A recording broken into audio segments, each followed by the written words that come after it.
Стојанче два пати физички ја нападнал Ивана и се заканил дека ќе ја убие на денот на трагедијата. ОЈО Скопје ги објави деталите која навели Ивана да скокне од тераса заедно со својата 6-годишна ќерка. На критичниот ден, осомничениот најпрво се заканувал и започнал да ја удира во близина на незиното работно место. Потоа, додека се возеле со автомобил управуван од трето лице, кон основниот кривичен суд Скопје, продолжил да се заканува дека ќе ја убие.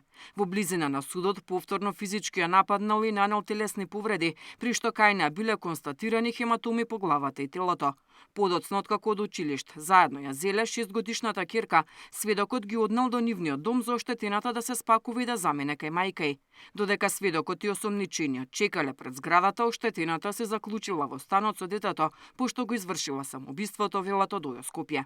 Стојанче се сомничи за наведување на самоубиство, помагање во самоубиство, телесна повреда и загрозување на сигурноста, а обвинителството бара да остане во притвор. Ова е само една од трагедиите поради кои СДСМ денеска бара оставка од министерот Тошковски. Опозицијата утре се приклучува на 8-мартовскиот марш, организиран од граѓански организации, за да испрати порака дека институциите не ги штитат жртвите на семејно насилство. Трагичниот настан кој што се случи во Скопје, смртта на мајката и детето, не остави длабоко потресени.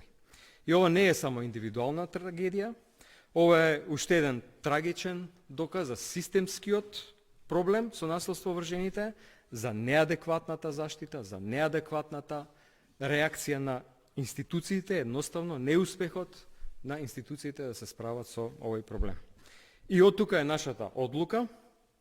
Традиционалниот марш, кој што требаше да се одржи утре во Богданци, се откажува и наместо тоа, утре ќе бидеме присутни на протестниот марш, кој што го организираат граѓанските организации.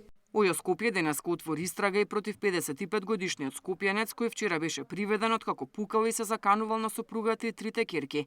Се сомничи за обид за убиство и загрозување на сигурноста, а обвинителите за него бараат мерка притвор поради опасност да го повтори делото, да избега или да влијае врз сведоци.